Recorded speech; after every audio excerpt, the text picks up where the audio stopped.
ме, балалар? Балалар, қанекей бәріміз тәрбие сағатымызды бастайық. Орнымыздан тұрайық, балалар.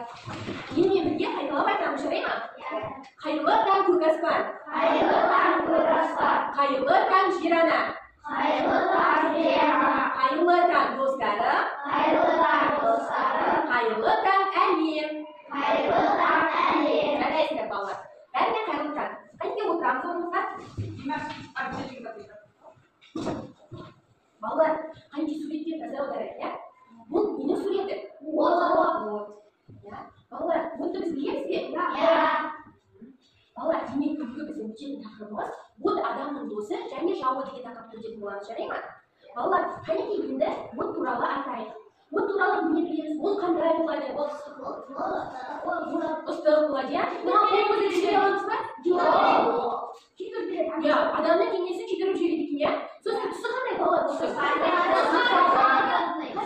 Қызғылтарда болады екен, иә? Балалар, біз үшін от қандай пайдалы ма әлде зиян ба?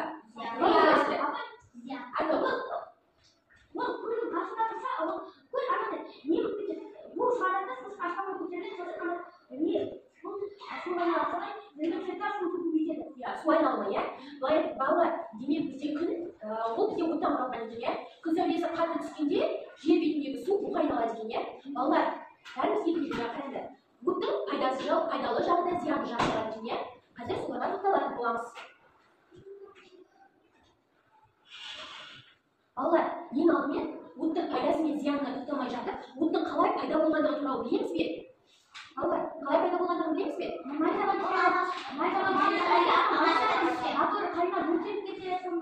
Балалар, мұқият тыңдайық, иә? Біз білмеген мәліметімізді біліп алайық. Қараңдар, балалар, бұл ежелгі адамдар, иә? Ежелгі адамдар осындай болған екен. Олар от жағудың мүлдем білмепті, от дегеннің не екенін білмепті. Біз білеміз бе от деген не екенін? Білеміз, иә? Сәлеметсіз бе? Тезірек отырамыз, балалар. От дегеннің не екенін білмеген екен. Кейін жер бетінде қатты дауыл болып, сол кезде найзағай түседі екен. Найзағай қай жерге түскен екен? Бұтақтарға, ағаштарға түскен екен.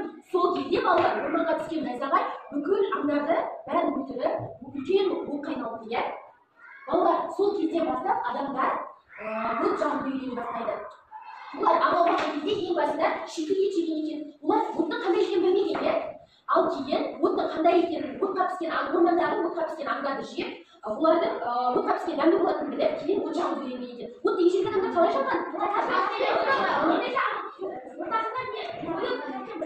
Иә, жарайсыңдар, балалар. Бізде бұрынғы заманда қазір от жағатын, мысалға күкірт, сірке секілді заттар мүлдем болмаған, иә?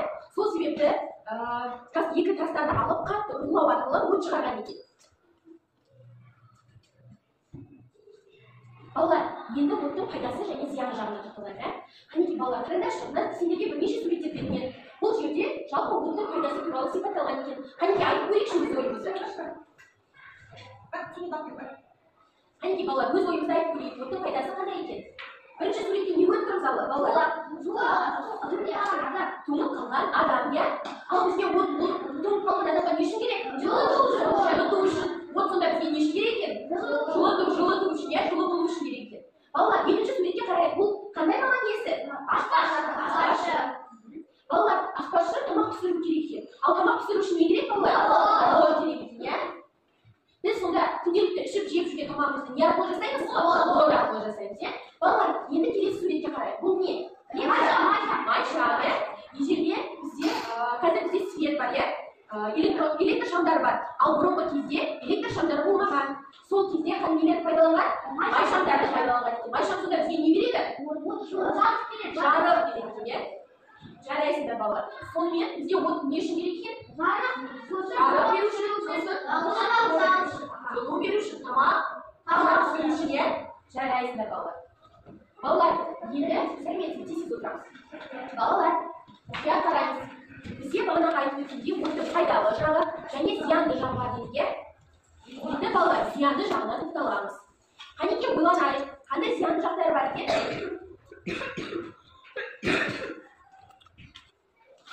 Ойланайық, балалар. Оттың қандай зиянды жақтарын білеміз? Балалар, кезекпен жауап берейік, иә? Жауап беру. Үйді күйдірген екен, иә? Сосын? Отпен ойнауға болмайды, дұрыс айтасың.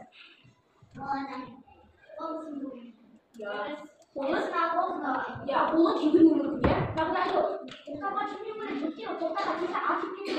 жарайды, тоқтарға тисе не болады екен? Балалар, атылып кетеді екен, иә? Тағы да оттың қандай зияны бар? Зиян жағын білеміз. Балалар жүрмей отырамыз.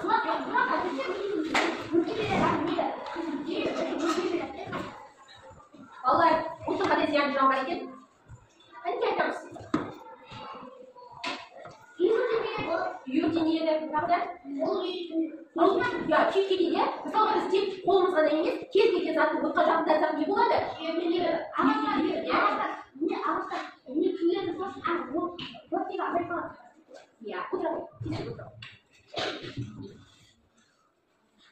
Балалар, енді бәріміз мұқият қараймыз, иә? Жарай ма?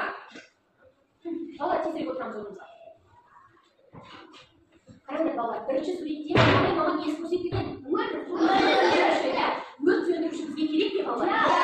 Қандай жағдайда керек? Бір өрт шыққанда, иә? Тек үй ғана емес, кез келген жерден өрт шыққан жағдайда бізге кім керек? Балалар, өрт сөндіруші біз өмірде көрдік па? Жарайды. Машинасы қандай болады? Айтып бере қойшы. Машинасы қандай болады?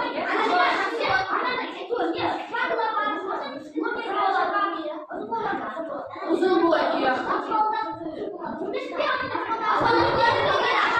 Балалар, тыныш. Қыздар, не әңгіме айтып отырмыз? Сабаққа мұқият қараймыз. Жарай ма? Балалар, иә. Өрт сөндірудің машинасы, көлігі үлкен болады екен. Ода не болады? Баспалдақ болады, иә? Баспалдақ болады. Және су шашатын шаңғысы болады. Қандай түсті болады екен? Қызыл түсті болады, иә, өрт сөндірушілер. Жарайсыздар.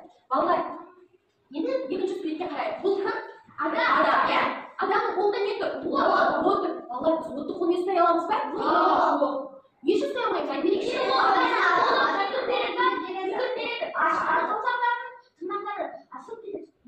Сол себепті балалар, отты қолмен бірге ұстамаймыз, жарай ма? Себебі қолмен ұстаған жағдайда біздің қолымыз жарақаттанады екен, иә?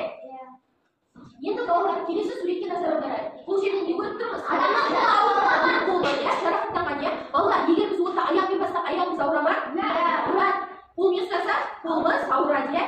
Сол себепті балалар, тек қолымыз не аяғымыз ғана емес, кез келген жерімізді отқа тигізетін болса, мұнда ол сол жерімізді күйдіріп жібереді екен, иә? Балалар, мысалға менің қолымда бір қағаз бар. Ол қағазды алып мен отқа тигізсем не болады? Өртеніп жанып кетеді екен. Сол секілді балалар, біз өз-өзімізге денсаулығымызға жұмыс жасауымыз керек, иә? Денсаулығымызды зиянды заттардан аулақ ұстауымыз керек, иә? Енді балалар, біз оттан қалай қорғанамыз, иә? Қалай қорғанамыз, соны айтып береміз. Қанекей қол көтереміз, мен жауап кім айтады деймін, сол айтады, иә? Айтамыз. Оны арнайы қолын қылмаусың оны. Қолғап етсін керек, иә? Оған арнайы қолғаптар бар балалар. Отқа ұстауға арналған, иә? Ал кейбір қолғаптар бар, резинке қолғаптар, олар отқа жанып кетеді. Тек арнайы қолғаппен ғана ұстау керек, иә? Көбінесе от жаққан кезде темір ұстайтындармен ұстайды, иә? Себебі темір отқа жана ма? Жанбайды, иә, отқа? Кім айтады? Біз оттан қалай қорғана аламыз? Қалай қорғана аламыз? Айтауы. Сумен қалай қорғанамыз? Мысалға балалар, мына үстелдің үстінде от жанып жатыр. Біз оны қалай өшіреміз? Сумен өшіреміз, иә? Тағы да қалай қорғана аламыз? Найзағай шыққан кезде тоқтарға тиіп электрмен істейтін нәрселер жанып кетеді. Электр тоғы, ол да от шығарады, иә? Электр тоғы, мысалға балалар, бірінші суретке қарайық, иә, ең бірінші. Мынау не балалар? Иә, сізге қазақша айтамыз, сіріңке, иә? Біз сіріңкемен ойнауымызға бола ма? Жоқ. Неліктен болмайды балалар?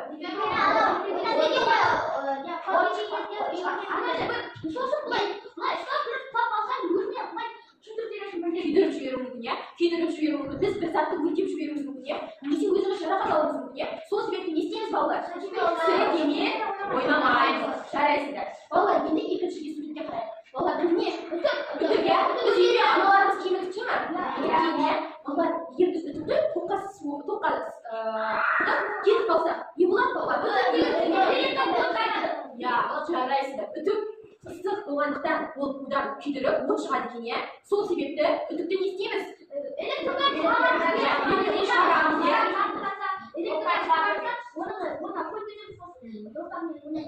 Балалар, демек, тезірек отырады. Балалар, демек біз электр тоғынан тығып тастап кетуге болмайды екен, иә? Балалар, енді келесі суретке қарайық. Бұл жерде біздің ата-анамыз көрсетілген, иә? Балалар, енді қарайықшы, егер бір кез келген жағдайда бір өрт шығатын болса, біз не істейміз? Ең бірінші өрт сөндірушіге дұрыс айтасың, өрт сөндірушіге звондаймыз. Және міндетті түрде кімге айтамыз? Ата-аналарымызға, үлкендерге, ата-аналарымызға айтуымыз керек екен, иә?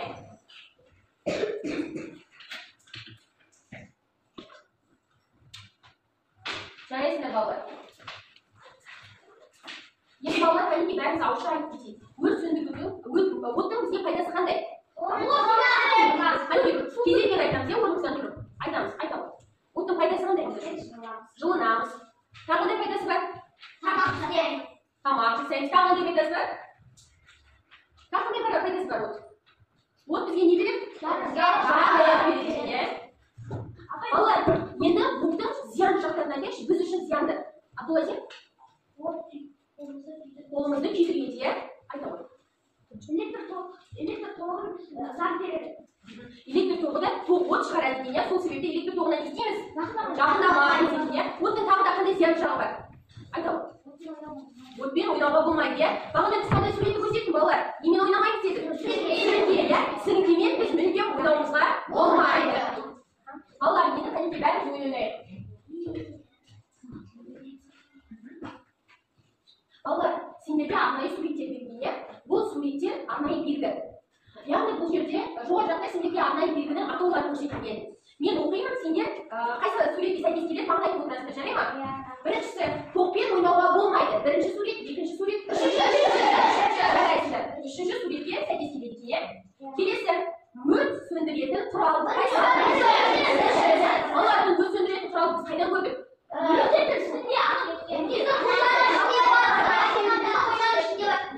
Балалар, ана қараңдаршы, қандай құрал бұл? Өрт сөндіретін құрал, иә? Демек біздің сыныпымызда да өрт сөндіретін құрал бар екен, иә? Өрт сөндіретін құрал қандай түсті болады екен? Ал балалар, өрт сөндіруші машинаның, өрт сөндіруші көліктердің түсі қандай болады? Түсті болады екен, иә? Балалар, сіріңкені жабуға болмайды. Жарайсыңдар. Балалар, сіріңкемен ойнауымызға бола ма? Болмайды. Үлкеннің рұқсатынсыз сіріңкеге жоламайды, иә? Келесі, өрт сөндіруші. Қайтып тексерейік, балалар. Біздің жауабымыз дұрыс. Балалар, бізге сонда балалар өрттің пайдалы жағы және зиянды жағы бар екен, иә? Отсыз адам өмір сүре алмайды, егер біз от болмаса не істемейміз? Не істей алмаймыз? Жылы алмаймыз. Күн заңда осы күн заңда болмаса ол ана су абайда береді. Егер күн ыстық болатын болса, ол кезде не болады? Бізде құрғақшылық болады, иә? Демек, суымыз не айналады екен, иә?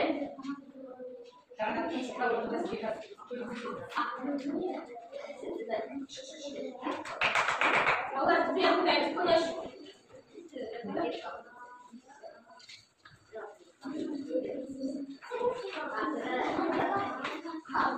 Балалар, мұқият маған қараймыз бәріміз. Қайне оқушы қалай отырады? 1, 2, 3. Жарайсыздар. Балалар, сендерге арнайы қағаз таратып берді. Бұл қағазда оттың пайдасы және зиянды жақтары туралы жазған екен. Балалар, қарайық. Бірінші, жылу беру. Бұл қандай зиянды жағы ма, пайдалы жағы? Пайдалы жағы. Демек, балалар, біз карандашпен жылу беру пайдалы жағы Q дегенге сызықпен қосамыз, жарай ма? Ал бәріміз қалған өзіміз жасаймыз. Міндетті түрде атымызды жазамыз.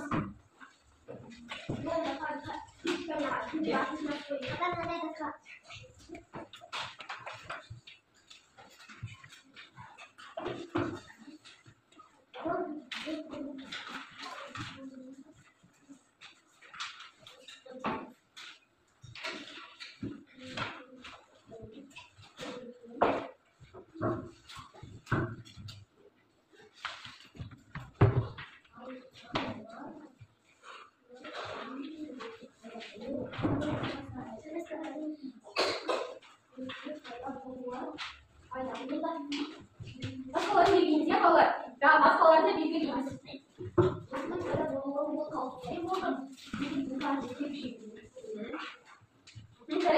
Атымызды жазамыз, ұмытпай.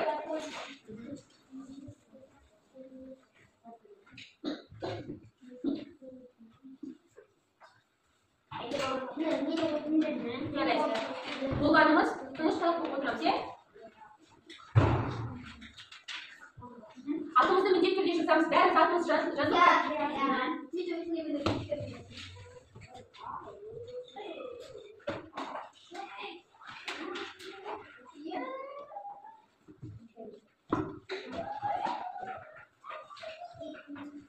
Сағат жазып шығамыз. Масаларын берген шығамыз, иә? Балалар, бәріміз болдық па? Кім болды? Қайынке қол көтереміз. Тез балалар.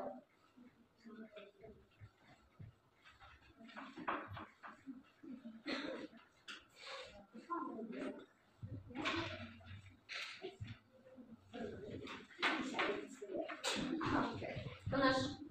Жарайсыздар балалар. Енді бәріміз мұқият қараймыз. Қайынке бәріміз ауызша талдап шығайық, иә? Балалар, жылу беру біз оттың қай жағы? Пайдалы жағы? Пайдалы жағы екен, иә? Тамақ пісіру. Тиісімен жауап береміз. Тыныш балалар, тиісімен жауап береміз, иә? Тыныш. Өрттің пайда болуы қандай бұл? Зиян. Зиян, өрт. Балалар, өрт деген зиян қандай да болады? Қай жерде болады? Үйде болуы мүмкін, орманда болуы мүмкін. Егер орманда болса не болады балалар? Бүкіл жануар қырылып қалады, иә? Сол себепті өрттің пайда болуы қандай екен? Қауіпті екен, иә? Келесі. Адам денесінің күйдіру. Адам денесінің зиянды, жарайсыздар. Қараңғыда бізге жарық беруі. Жарайсыздар балалар.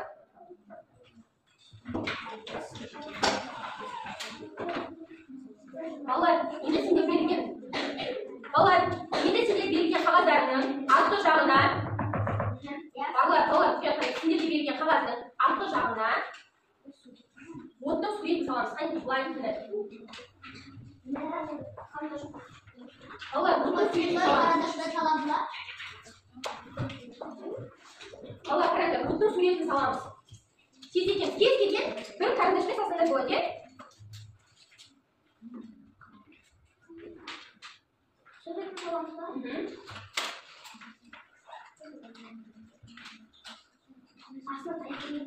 Болады.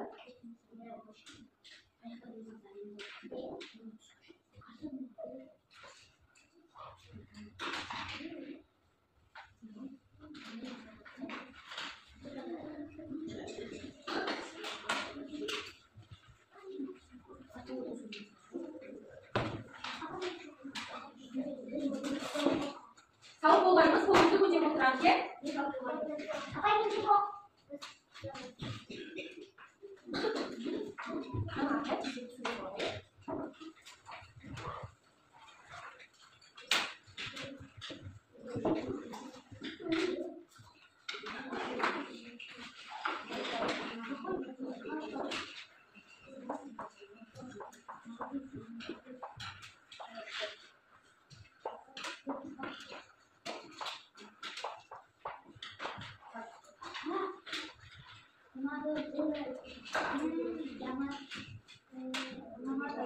Apa itu ada gambar? Kan kepala sendiri.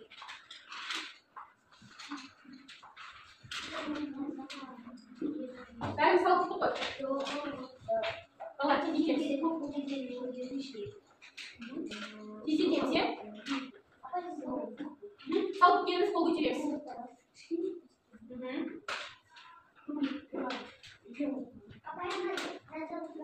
Yok, hayır, bu fiyat veririz. Biraz fikirimiz çok içeriyiz. Sağ fikirimiz.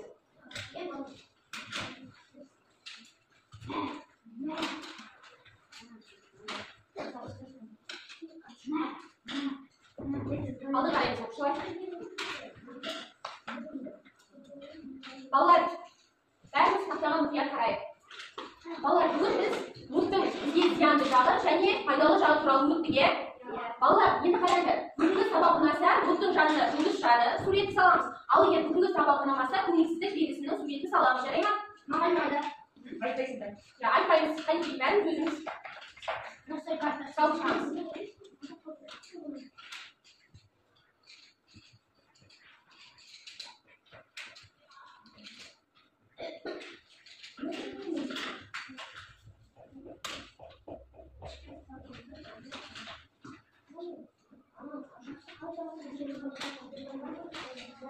Вот,